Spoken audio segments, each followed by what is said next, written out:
Antes se entendia a deficiência como algo próprio do sujeito, um problema do sujeito. Então, se ele não tinha acesso aos seus direitos, se ele não conseguia estudar, se ele não conseguia trabalhar, era devido à deficiência da pessoa. Como existiu sempre essa ideia muito equivocada de que a deficiência é sinônimo de incapacidade, as pessoas com deficiência foram historicamente vistas como improdutivas, incapazes, muitas vezes disfuncionais para essa sociedade. A gente entende que a deficiência não é uma condição médica puramente. Ela é um encontro de um sujeito, de um corpo, com as barreiras sociais que essa pessoa vai encontrar ao longo do tempo. Quanto mais barreiras na saúde, na educação, na sociedade como um todo essa pessoa encontra, maior o impacto que essa deficiência traz na sua vida.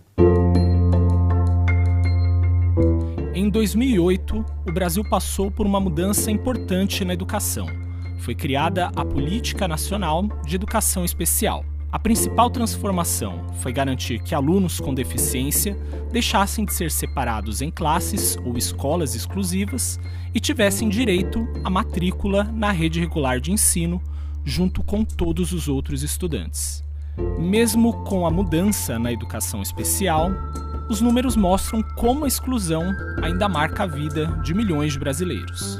O país tem 14 milhões de pessoas com deficiência, 7% da população. Mas quase 2/3 das pessoas com deficiência com 25 anos ou mais não completaram o ensino fundamental. Os impactos aparecem também na alfabetização. 1 em cada 5 pessoas com deficiência maiores de 15 anos não sabe ler nem escrever. Um número 4 vezes maior que o registrado entre a população sem deficiência. A Kathleen viveu a primeira parte da sua vida escolar em uma instituição de ensino especial. Quando ela nasceu, eu já percebi uma deficiência, só que os médicos não falaram para mim. E nisso eu comecei. Minha luta, carregava ela toda semana, de segunda a sexta, para neurologista, psicóloga, fonoaudióloga. Então, ela foi esperta em tudo, ela nunca me deu trabalho nenhum. Quando ela já estava completando 7 anos, já era a época dela entrar no pré-escola. Aí eles falaram que não. Como ela era especial, ela tinha que ficar no especial. Então ela foi até os 12 anos nessa escola especial. Ela que ajudava as outras crianças, que as professoras, as psicólogas falavam assim, nossa, mas ela é tão desenvolvida que ela ajuda os outros. Ela não se considerava uma criança deficiente, como uma deficiente. Muito desenvolvimento, muita brincadeira, muito educação física, esporte. Foi na educação de jovens e adultos que ela conseguiu concluir o ensino fundamental aos 17. Agora eu aprendi mais, mas aprendi na escola estadual, na verdade. Só que a gente desenvolveu um pouquinho mais rápido que na escola especial. Para continuar, como mãe defensora, eu fiz o quê? Fui estudar também. Ela numa sala e eu na outra. Fizemos a 5ª, 6ª, 7ª, 8ª, 9ª. Nós fizemos tudo lá, fez a formatura, tudo que era festa a gente estava no meio. A educação de jovens e adultos ajuda muitas pessoas a retomarem os estudos e pode corrigir também a defasagem escolar. Mas entre os estudantes da educação especial, apenas 6,5% estão matriculados no EJA. O que é competência do MEC? Coordenação da política. Quem que oferta a EJA? Municípios e estados. Se você pensar só nas matrículas municipais, a metade dos municípios, praticamente, que são 2.400 municípios, não tem oferta municipal de EJA. Se ela não tem oferta municipal de EJA, como é que você tem uma oferta de educação inclusiva na EJA? Concluir o ensino fundamental foi motivo de orgulho para Kathleen. Hoje, ela tem mais autonomia e trabalha em um supermercado. Eu sou empacotadora, eu só faço dobrar sacolinhas, só fazer a limpeza, faço em tudo. Tem refeitório, a gente fica brincando com as minhas amigas, fica ali conversando com a outra. Hoje, o que eu fiz por ela, eu faria tudo de novo. Eu sinto realizada pelo todo o processo que eu tive com ela. Uma vitoriosa. Vitória é escolhida para todo mundo, se não só eu, para todo mundo. As dificuldades não estão apenas no acesso ou na estrutura. Muitas vezes, os obstáculos mais fortes são os que a gente não vê. Quando a gente fala de barreira, a gente não está falando só de barreira física. A rampa, o elevador, que são extremamente importantes para todos, mas as barreiras atitudinais. Aí entra o preconceito, aí entra o capacitismo, que é o preconceito em relação à pessoa com deficiência. Se essa pessoa me encontra aqui no consultório e eu sou preconceituoso com ela, automaticamente eu aumentei a deficiência dela nesse ambiente. Eu promovi uma exclusão e fiz com que os impactos daquela deficiência aumentassem na vida dela. Se eu acho que uma pessoa com deficiência não aprende, isso é uma barreira atitudinal, porque eu vou reduzir o currículo dela, por exemplo. O Vitor tem 8 anos e é uma criança que adora brincar. Sua vida foi marcada desde muito cedo por terapias e estímulos. Ele teve uma paralisia cerebral causada por complicações no parto prematuro. O primeiro grande desafio foi ter o nosso bebê e não levá-lo para casa e ter que lidar com aquela hospitalização, aqueles barulhos daqueles aparelhos na UTI, aquilo ficou um tempo apitando na minha cabeça. E depois, essa questão de estar correndo com as terapias, entrei na neura de que os 3 primeiros anos dele eram decisivos na vida dele. E ao mesmo tempo, eu sei que todo esse investimento que a gente teve proporcionou a autonomia que ele tem hoje e o desenvolvimento que ele tem hoje. É aquela coisa da gente aprender a respeitá-lo enquanto uma pessoa e não algo que eu quero consertar. Porque, gente, não tem conserto, não precisa consertar. Ai, delícia! Mas foi na escola que a Fabiana encontrou os maiores desafios. A sala de aula é assim, tem 20 alunos e a professora. Não tem ninguém para ficar com ele. Eu jamais imaginaria ouvir isso naquela escola. Precisei procurar uma escola para o primeiro ano. Aí o problema só vai piorando. A coordenadora falou assim, olha, a gente precisa analisar o caso dele. Eu não estava com o Vitor, eu nunca tinha visto o Vitor. Porque em alguns casos, os médicos indicam que essas crianças vão para a escola especial.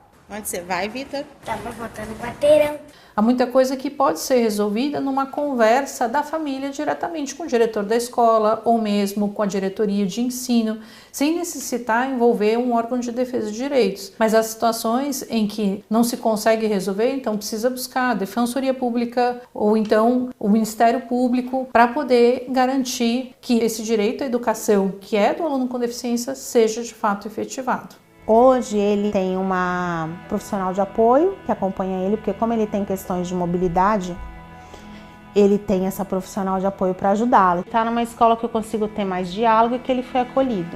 Quando a gente pensa no desenvolvimento de uma criança ou um adolescente, e especificamente da criança com deficiência, é importante que os eixos de cuidado que estejam envolvidos com esse processo, a escola, a família e a saúde, quanto melhor a comunicação, provavelmente a gente vai ter mais sucesso dentro desse processo de aprendizagem, esse processo escolar. Além de mãe do Vitor, a Fabiana é professora de atendimento educacional especializado, unindo sua experiência profissional e a vivência pessoal para acompanhar a evolução de seus alunos. A inclusão ela é muito boa para o Vitor, mas ela é muito boa para os coleguinhas dele. E eu vejo isso também na minha escola, o quanto isso gera uma corresponsabilidade entre eles, o quanto isso gera o que a gente chama também hoje, quando a gente estuda deficiência, é a ética do cuidado.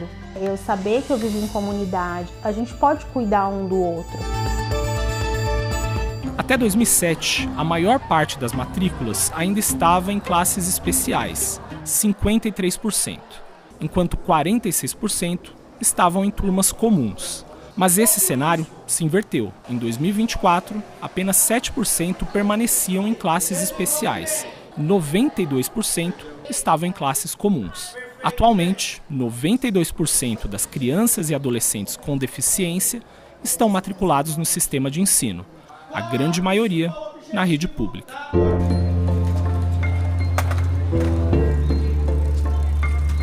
Começamos a notar algumas diferenças quando ele entrou na escola, com 1 ano e meio. E aí coincidiu de ter uma triagem na escola, de uma equipe de fono, com um documentário do Dr. Drauzio Varela sobre autismo. Quando a gente assistiu aquilo, a gente ficou super assustada, porque muitas coisas bateram. E nós não conhecíamos ninguém com o diagnóstico. Era uma época que não se falava muito em autismo, como se fala hoje.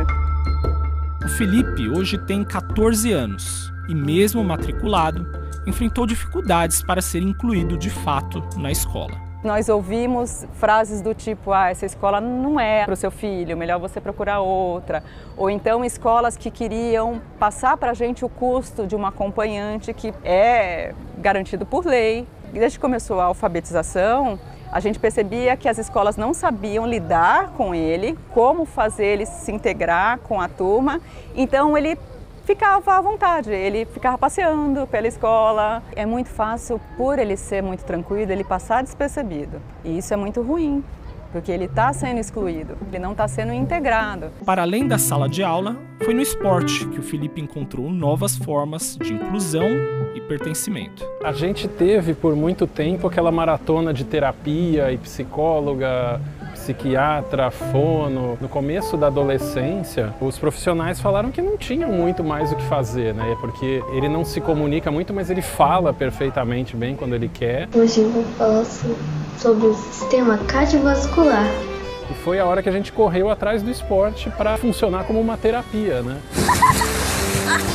A gente procura viver um dia de cada vez, porque o desenvolvimento dele surpreende bastante a gente a cada dia. Tentar despertar o interesse dele em atividades que possam levá-lo para um futuro, mas não pensando muito nisso hoje. Eu acho que está muito cedo também, ele tem tempo. E foi assim que o Felipe encontrou a Escola Pública de Surf Adaptado de Santos. As aulas por aqui são gratuitas e o objetivo é promover autonomia e socialização. Cada aluno é estimulado a descobrir o seu potencial dentro e fora da água. Foi na praia que encontramos o João, que adora pegar uma onda. Ele tem o diagnóstico de autismo, mas ele é uma criança maravilhosa, assim. Ele é um garoto super carinhoso, super responsável, adora o mar, então adora aqui o surf. Essa interação com a água, com o mar. Eu sei que para quem está vendo, talvez não tenha noção da sensação de estar aqui, assim. O surf é maravilhoso, mudou as nossas vidas, eu posso dizer. O esporte ele também pode ser um lugar de socialização em que as diferenças podem ser acolhidas. Em 96 eu recebi o primeiro cara cego, total, para fazer aula. Não existia no mundo uma referência disso. E eu falei, tá, vamos fazer aula. Comecei a pôr vendas, comecei a escutar o mar de uma maneira diferente. Demorou 10 anos, a construção de uma prancha adaptada para um cego. A gente atende todas as questões hoje aqui, todas as deficiências, todas que você pode imaginar. Não tenho um filho deficiente. Eu tenho milhões de pessoas que me ensinam como agregar esse valor para mim, porque me enriquece. Aprendi a surfar aqui, me apaixonei e aí quando surgiu uma oportunidade, eu entrei como professora também. Estar aqui todos os dias, trabalhando aqui nesse marzão é maravilhoso. O desenvolvimento físico, intelectual, mental dele melhorou depois do surf, com certeza.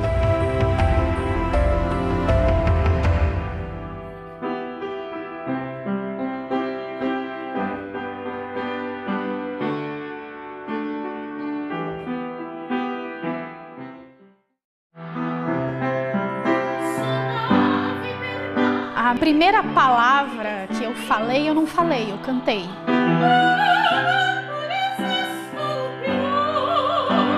Comecei cantando Tchau Tchau de uma música da Xuxa, que era aquela beijinho, beijinho, tchau, tchau, né? E eu, tal, tal, com 8 meses de idade, foi a primeira coisa que eu falei, e eu falei cantando. Então eu acho que a música inevitavelmente estaria presente na minha vida de uma maneira ou de outra. Perdi a visão com 1 ano e 2 meses de idade, bem bebezinha, em decorrência de um câncer chamado retinoblastoma bilateral, ou seja, é um câncer nos 2 olhos. E aí as pessoas, claro, por eu ter ficado cega, me estimulavam muito sonoramente, né? Então me davam gravadores, me davam um microfoninho de brinquedo, me davam um pianinho de brinquedo, tudo que fizesse som. Coitados meus pais da minha avó, que tinham que conviver com uma criança fazendo barulho o dia inteiro.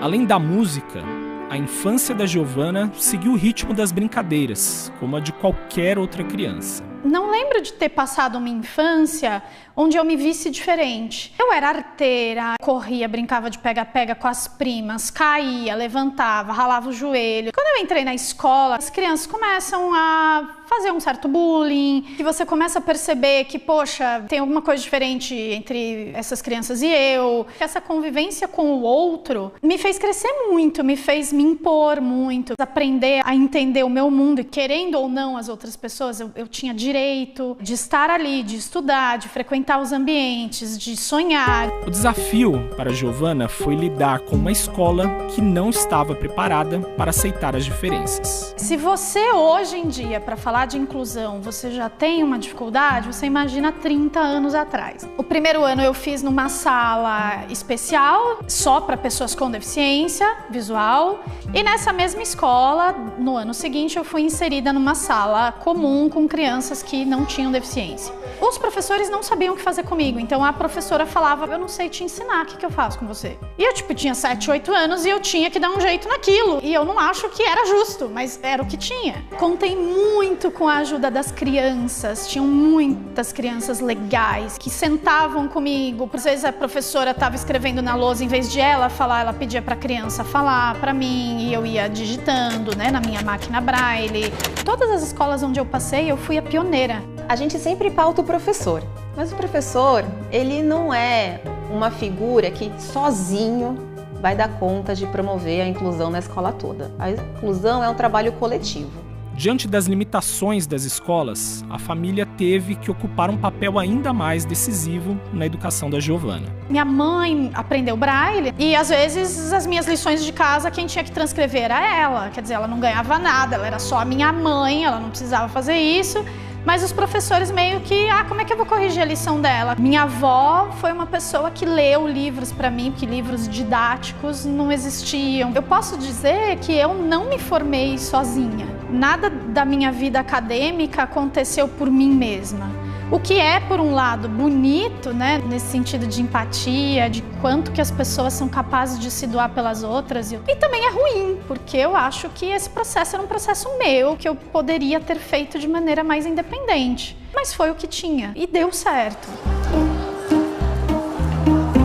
A parte mais legal da escola é a parte de educação física, onde a gente brinca, se diverte, conversa com os colegas, interage. Nós visitamos a escola do Pablo, que fica em Santana de Parnaíba, cidade da região metropolitana de São Paulo. Ela atende 54 alunos com diferentes tipos de deficiência. Dentro da escola a gente busca fazer o que está ao nosso alcance, que é acolher essa criança, acolher a família, pedir suporte da Secretaria da Educação e, na medida do possível, a gente tem conseguido aí um bom resultado. Para os alunos que precisam de suporte, a Secretaria disponibiliza o mediador, que vem para dar o suporte pedagógico, então tem o professor titular de sala e o mediador que vai auxiliar aquele aluno que de repente tem dificuldade de achar uma página e que precisa de uma atividade adaptada. Temos também a sala do AEE, que é atendimento educacional especializado, e aí a professora faz todo um atendimento, dialoga com as famílias, para quando chegar aqui na escola a gente conseguir atender a criança da melhor forma possível. Hoje nós vamos realizar uma atividade sobre os sentimentos. Independente da disciplina, o aluno é um todo,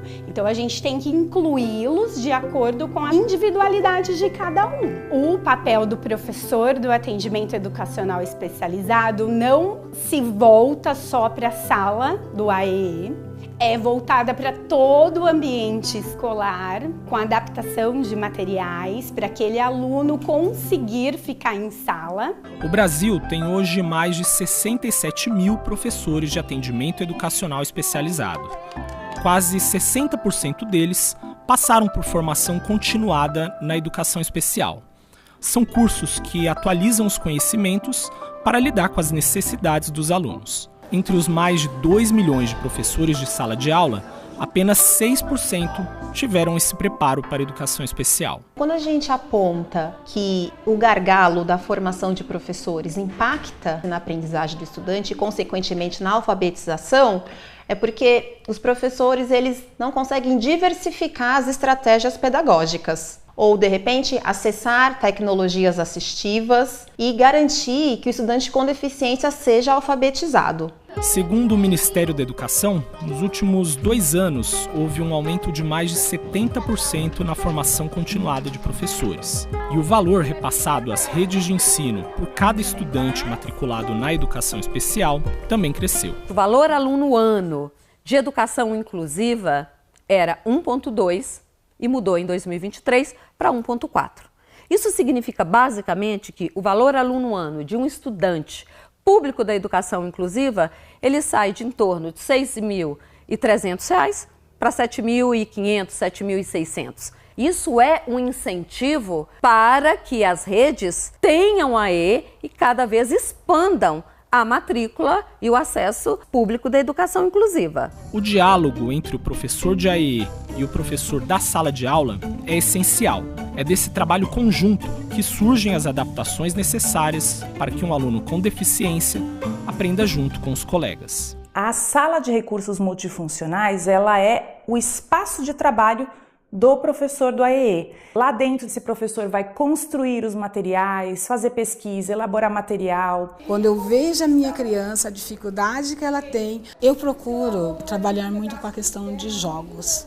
Porque quando é o jogo, ele vai desenvolver com todos eles. E ali, os 2 irmãos, Rômulo e Remo, passam a fundar uma cidade. Tudo é um aprendizado, então eu acho que viver com as pessoas assim, a gente vê pontos da vida que a gente não vê no nosso dia a dia. Eu vejo o mundo de uma percepção e a pessoa vê de outro, isso torna a vida interessante. Aqui é a primeira escola que me acolheu, que me tratou com respeito. Eu gostaria particularmente de chamar as minhas amigas, a Elô, a Dani e a Helena. Elas me acolheram como se fosse filho delas. Assim como Pablo, a Giovana teve muito acolhimento durante os anos de escola, mas ao chegar na universidade, as dificuldades aumentaram. A faculdade para mim foi um período muito difícil. Eu sentia dentro da faculdade que todos os outros alunos tinham a oportunidade de render 100% e para mim não existia essa possibilidade. Para mim o máximo era 50%, sabe? E olhe lá. E você começa a ver que primeiro você não vai ter o mesmo acolhimento que você tinha na escola. A acessibilidade era menos do que eu tinha na escola. Infraestrutura era menos do que eu tinha na escola. Cheguei a ouvir de diretor da ECA, onde eu estudei, que eu era só mais uma e que em 4 anos ele ia se livrar de mim e que ele não precisava fazer nada por mim. Partitura Braille não existia, você tinha que mandar fazer, o lugar que fazia chegou a me cobrar 300, 400 reais uma partitura. Então eu escrevia à mão minhas partituras.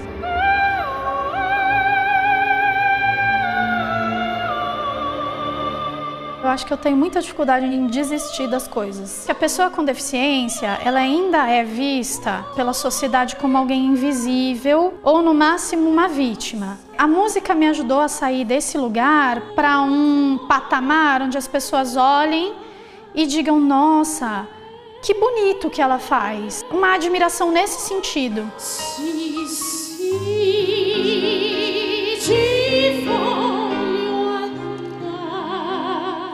A música me socializou, já tive oportunidades de frequentar ambientes que eu não estaria se não fosse pela música. Talvez eu não conheceria pessoas que eu conheço hoje e sou amiga e convivo se não fosse a música.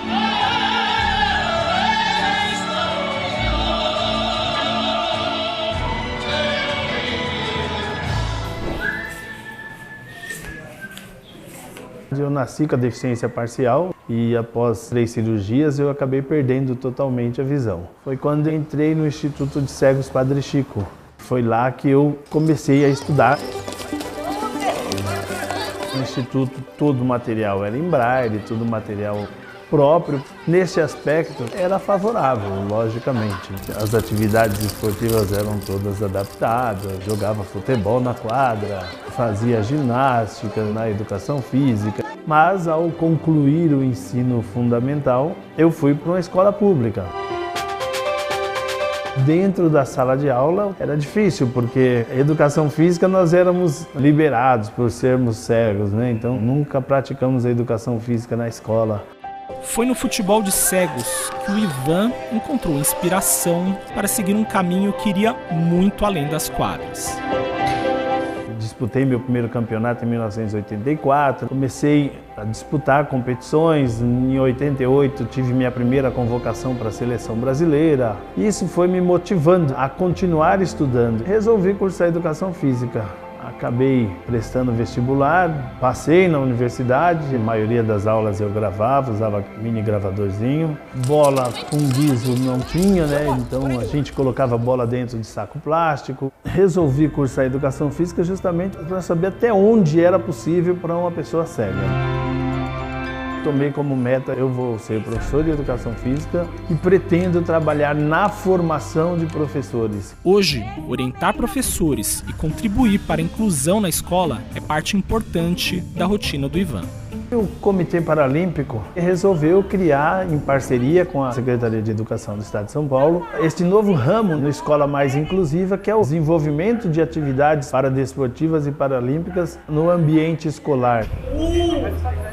2, 3 e... Agora a gente consegue fazer um trabalho direcionado, com vistas para novos talentos, por que não? Eu sou professor de Educação Física, tem gente que trabalha com tecnologia da informação, tem gente que é psicólogo, gente que trabalha com RH. Nós temos pessoas com deficiência em diferentes profissões, né? Em diferentes funções aí no mundo e que estão sendo vistas. A gente precisa acreditar que é possível que alunos com deficiência estejam participando dos mesmos espaços que todo mundo participa, porque é isso que vai fazer a gente conseguir de fato construir autonomia, a gente construir a possibilidade de ele ingressar no mercado de trabalho, de poder fazer uma faculdade, ter uma profissão e poder ter a sua família, ter uma vida como de qualquer outra pessoa. O remédio para a discriminação e o preconceito é a gente investir em mais inclusão, naturalizar essa inclusão a ponto de lá na frente, né, as pessoas que vierem depois da gente falar: nossa, mas eles tinham escola especial, nossa, eles pensavam que as pessoas com deficiência não conseguiam fazer tais coisas. Espero que as futuras gerações estranhem o que a gente hoje está lutando para acabar. A maior mensagem é: busque viver da melhor forma, estudando, trabalhando, fazendo valer seus direitos.